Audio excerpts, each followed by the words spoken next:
awesome. I like that. Not a great That is blade. a sweet blade.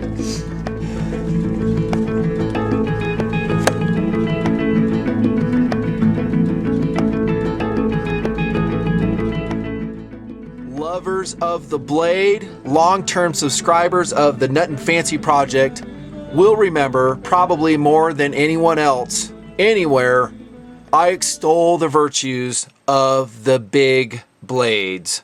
For serious wilderness work, that is my first choice whenever my system can take the weight and the size of a big blade. It's coming along for the ride because it just minimizes work, calorie expenditures, kind of like the Ontario Spec Plus Raider Bowie SP10. Previously reviewed, highly recommended here in the Nutnfancy project. I think discontinued now. High value knife though. Great chopper, the SP10. I might annotate that review as I go along. How about the Ontario, much beloved and much purchased by TMPers all over the world, RTAC 2. What a great blade that is. Excellent chopping performance, a serious wilderness craft blade. I mean, you talk about minimizing work, the RTAC 2 gets it done. I've shown it on camera in several expeditions here in TMP. High value, about $100 nowadays, I think. The RTAC 2 is still being produced. Thank heavens, 1095 steel. Not much to dislike with the RTAC 2. How about this one? Not reviewed yet. It's coming. Please be patient. The Essie Hunglas. I'll call it the Jungless. I know it's supposed to be Hungless. Great knife. Pretty much an upscale RTAC 2. Same chopping performance as the RTAC 2. Great blade. High quality, great handle. Outstanding sheath with a Hunglas. Jungless, if you will. Great blade. How about the SP50? That's Duracoated by Mission Spec, having been tested. I mean, like abused in chopping tests. DC still wearing proudly on the blade. Great blade, review coming. Another good high value chopping option. I could go on all night. I mean, it's been a hit parade of large blades here in the Nutnfancy project. If you've been watching a long time, you've seen the reviews. A lot of TMPers, I've talked to them throughout the years. They go, dude, love that knife, went out and bought it. Now I love it even more. Because now it was everything you said it was, and I am amazed at its chopping performance. RTAC 2. Time to open up a new chapter in the big blade, what's going to say big band, the big blade saga in the Nutnfancy project. You ready? Exiting at least some testing in the Nutnfancy project. More to follow, but I got enough for the review right now. Welcome to the review, Nutnfancy style, of the Cold Steel Gurkha Kukri. Oh my gosh. I love this blade. Love it. This is going to be a very easy review for me to do. The words flow when I love something. I'm passionate about the Cold Steel Kukri. What an amazing chopper. All the blades I just showed you are excellent, and I'm not going to take anything away from my previous reviews. Highly recommended. They actually, in some purposes, will serve better than the Kukri you're looking at right now. But when you're talking, let's jump right into the talking points. Philosophy of use of wilderness blade, something that can really minimize your work out in the wilderness. I'm telling you, this is a serious chunk of steel. Serious chunk of steel. Crockett 20 and myself went out on an expedition, and we did not hold back on this knife. The very one you're looking at right here. On your chopping edge. Thrashed it. I mean, we basically unleashed hell on a fallen tree for about an hour till our arms hurt. Chopping off all kinds of limbs, splitting logs with the Gurkha Kukri. Color me impressed in a huge way. Huge way. Now, to be honest, I'm not super surprised. I always knew the Kukris, with their weight forward design, were going to be good choppers. I mean, when you get a 31-ounce blade like this, and you design it with that curvature that you're looking at right there, I expect good things to happen. And I was not disappointed in the cutting test as a wilderness knife. I mean, it just basically whips off wood. Delimbing is done with ease. It minimizes shock to your arm, which I think is critical. I mean, you want to thrash your arms out there in a wilderness situation where you really don't want to get hurt. You know, take a small blade with you or something that's going to require a lot of shock, a lot of passes on the wood to get the cutting task done. Wow. I would just say that. I'm not holding back on you. I'm not blowing smoke at you guys. This is all real. Amazing chopping performance. I mean, blasting through logs. Blasting through them. I mean, if you use that sweet spot right there, the weight forward portion of the Kukri, man, I don't know if I'm getting the point across. I think I am. Amazing cutting performance. I should say chopping performance. One thing I did not do, we did not do, is split with it, baton. I think it would do just fine. I mean, if you orient the blade effectively, I was saying that maybe, I don't know, a knife like the RTAC 2 might have an advantage with its straight bladed design. Maybe batoning might be a little bit easier with that because it has more of a flat profile. You can hammer that home. I didn't get around to that. I apologize. I'll do that in the future. I may post a separate video. Then again, I may not. Very busy. We'll see. But man, I just anticipate it having no problems at all batoning. Another POU. Just like the Nepalese use it, combat blade. I mean, I could pretend that this POU doesn't exist, but that's a disingenuous review, and I just don't do that in TMP.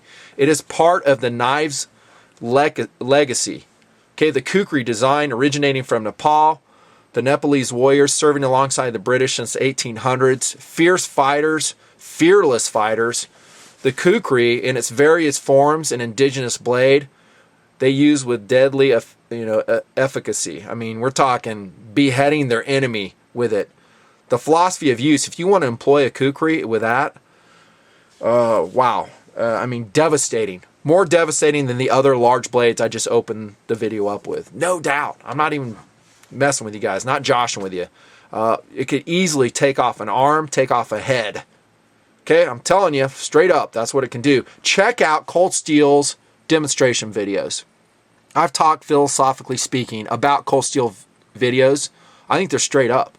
There's no, gimmicks going on there. They're just showing you what happens. I'm not going to replicate those, blade on flesh tests. They're cutting like the side of beef, going through ribs with it, cutting through multiple strands of 1-inch thick hemp rope. I mean, amazing. This is like a hand sword. It really is. It's an amazing, amazing cutter. Philosophy of use primarily is wilderness blade. Secondarily, if you can take it in your loadout, an amazing hand sword. Combat axe capability that you have. And this thing actually chops as good as an axe, no doubt. Philosophy of use, it really does. If you haven't swung a Cold Steel Kukri, check it out. Okay, I'll talk about the indigenous or Nepalese Kukris as I go, maybe. I'll talk about it now. Okay, some guys will say, well, that's not, an original or native Kukri design. Yeah, no doubt. And I got to be honest, that's one reason I like it. Okay, I like modern materials. Okay, I like the technology. I like the craton handle jumping out a talking point right here. Great traction, flared out end. Flared out in the front. It's long enough for us Westerners. Some of those Nepalese designed Kukris have very short handles for their folks that live over there. And I don't know about you, I got kind of large size hands. I need that real estate on my Kukri blade. Love it. I like the steel choice. I'm jumping all over the place here. This is a Japanese version of American 1080, we're told. You want to know what the specifications are? Go in the Cold Steel catalog, look it up right there. It tells you everything. There's a SK5. By the way, and that's the version I'm talking about, the SK5 high carbon. This is not the Samurai 3 version, which I think is very expensive. I'll talk about that. The quality is superb, though. It's a known quantity coming from the factory of Cold Steel. Yes, it's produced overseas. Wah, wah. If you have issues with that, that's cool. I've talked about that in, dozens, if not hundreds of knife reviews.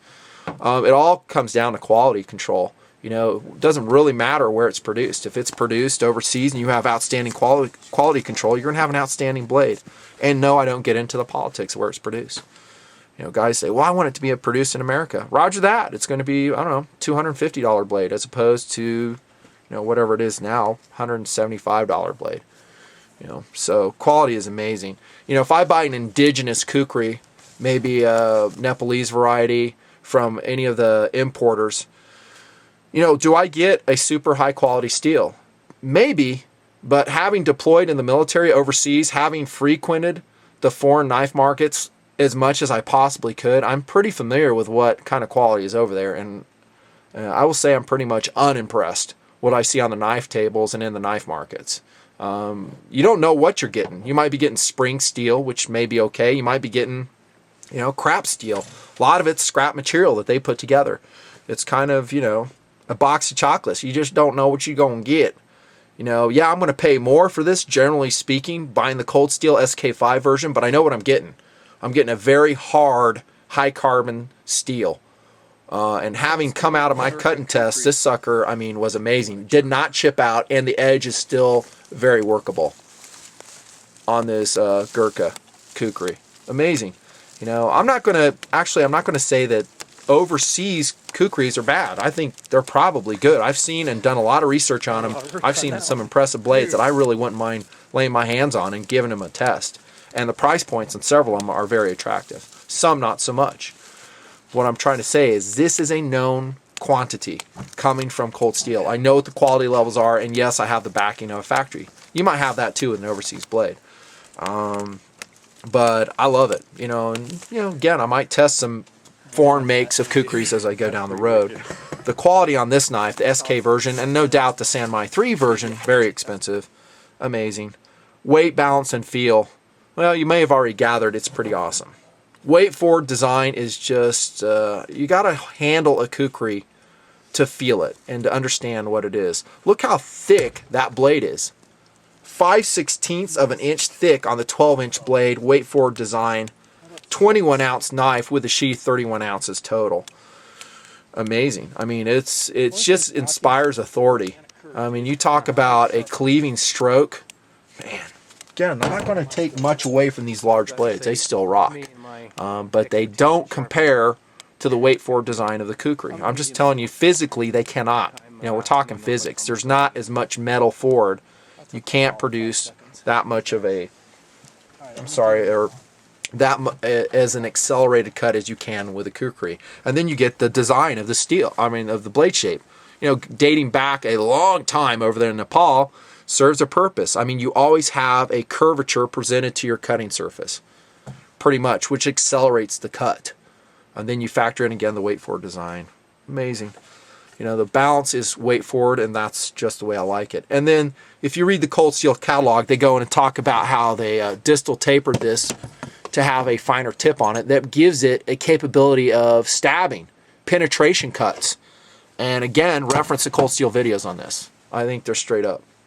You know, they show that it can do pretty incredible things. I think they're showing it going through a car hood. Weight, balance, and feel, excellent. Blade design, excellent. The steel, I think, the 1080, well, basically SK5, same thing. Great choice, except for one thing. And I've talked about this on all my carbon steel knife reviews, the big blades, the ones I showed you. You can rust them out, you can discolor them. I mean, here you see right here some discoloration happening on mine. Okay, and then towards the tip right here, discoloration / rust. There were coated versions of the SK5. Now in 2010, subject to change and discontinuance, by the way. At any given time, they can discontinue any knife. It's the plain naked SK5, same one you're looking at right here. I don't really mind it. I think it's good looking. I don't think it is practical, however. And I think rust could actually become a problem in my environments. Your mileage may vary. Depends on where you go. In my environment, it rains, it snows, it's pretty moist, and if you live near the coast or any salty environment, I would definitely look into coating this knife. In fact, I'm going to do that with mine. And I'm going to use, yes, buddies at missionspeccamo.com. Again, this is the SP50. I thrashed on this Duracoat. I mean, stabbing it into the ground. Ask Crockett 20 was there when I did it. And, you know, thumped on it through the limbs, and it's bead blasted coated, and I don't see any wear at all.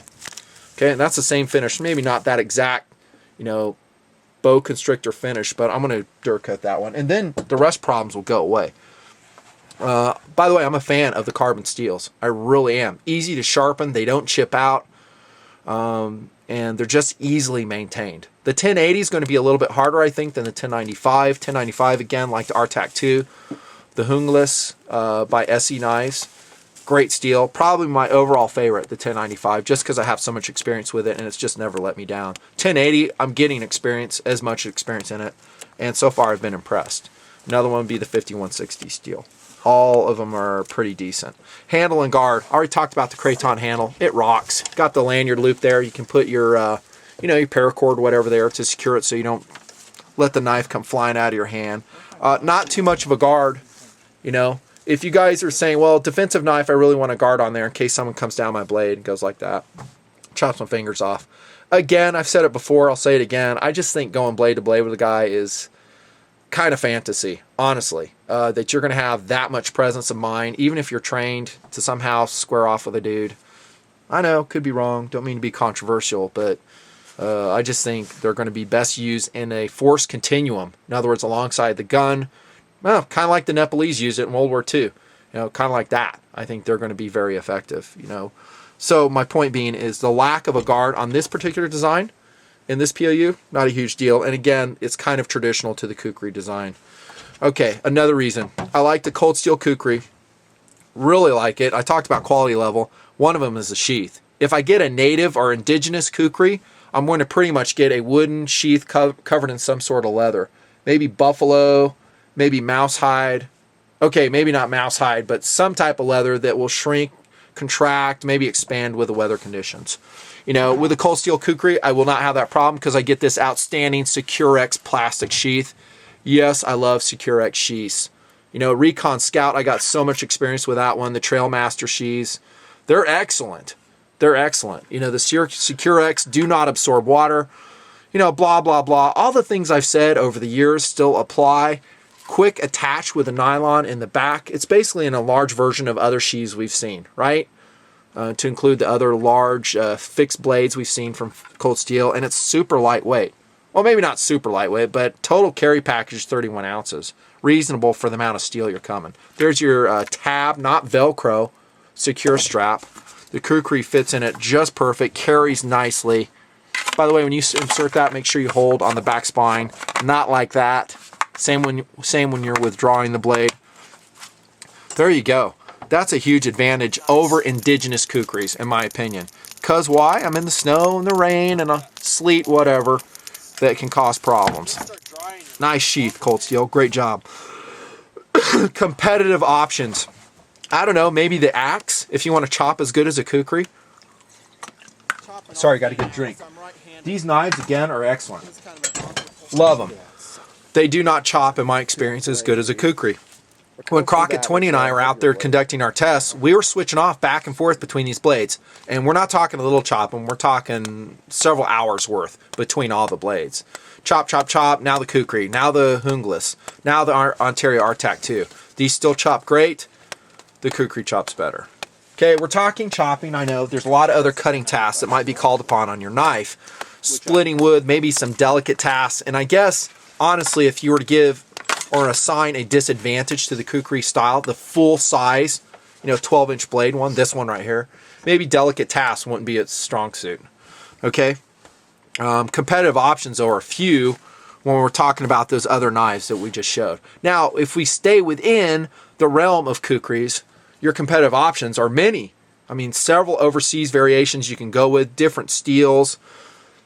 Excuse me, but I will tell you what I said earlier. I mean, if they don't list what the steel is, to me it's kind of a red flag. Well, what kind of steel is it? Where did it come from? I mean, did you find a toy wagon and you just folded it down and melted it and it's hammered into a knife? Happens. I've seen it happen over there deploying. Two kinds of cool. Amazing. I mean, it's just a cool, impressive blade.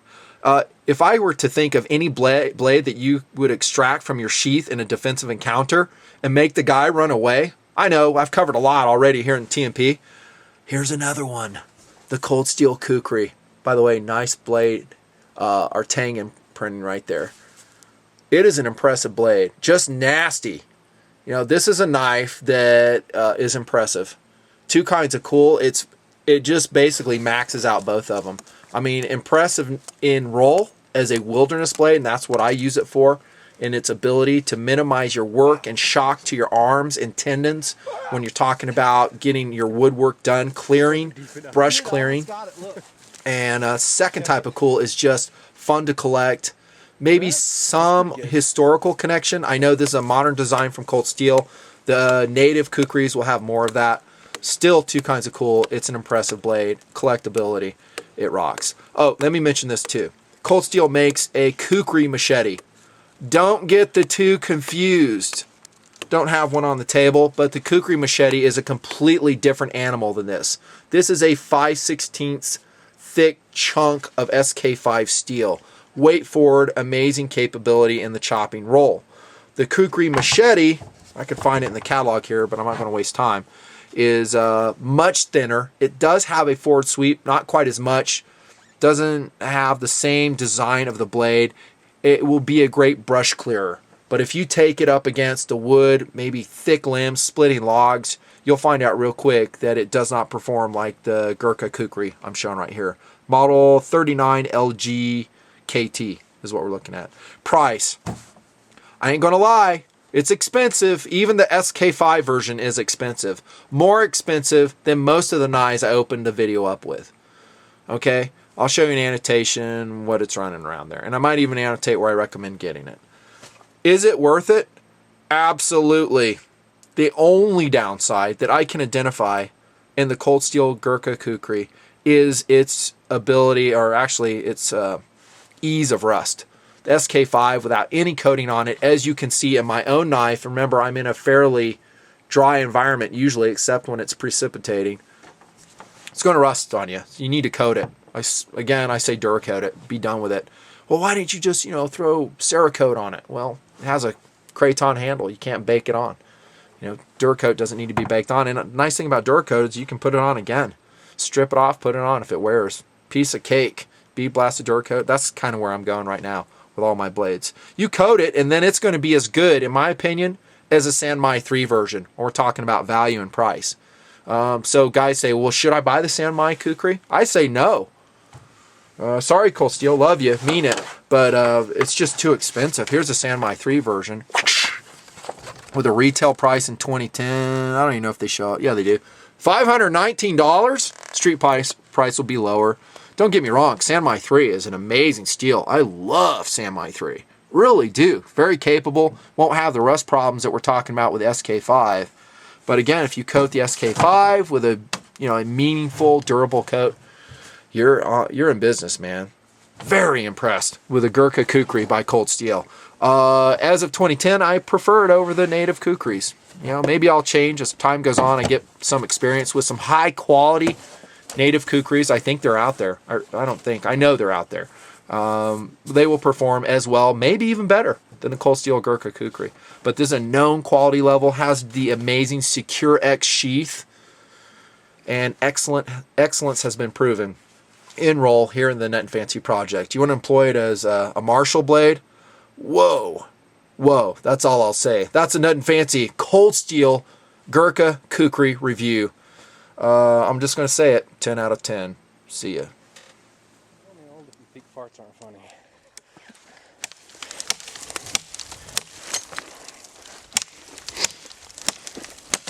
They probably got a forestry crew slated to come up to this tree to strip it down. They'll come up here hey, what crew got here before us?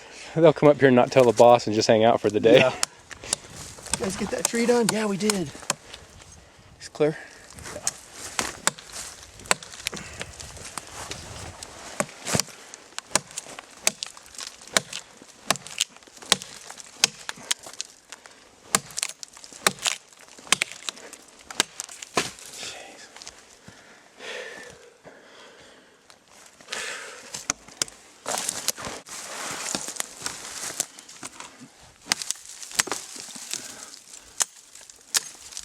See, that's what I love. I mean, I'm just barely swinging the blade.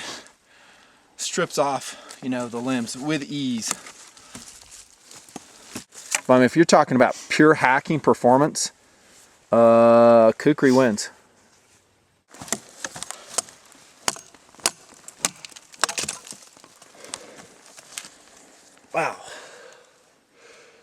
Wow. The term hot knife through butter comes to mind. Guys are out there going, Nutnfancy, we told you the Gurkha was a sweet chopping blade. I know. I just had to get one. Here it is. You're right, it rocks. Amazing chopper. Okay, let's go through this. This is my best angle. You clear enough for this? I want to do a swing right here. Back up one step. Two-handed accelerated upward cut right here.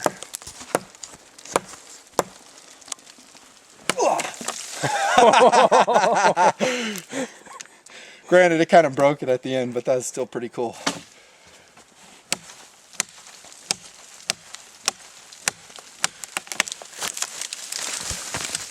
It's a buzzsaw, man. That just doesn't take much, does it? What I like about it is you can really get in the swing, man. Yeah.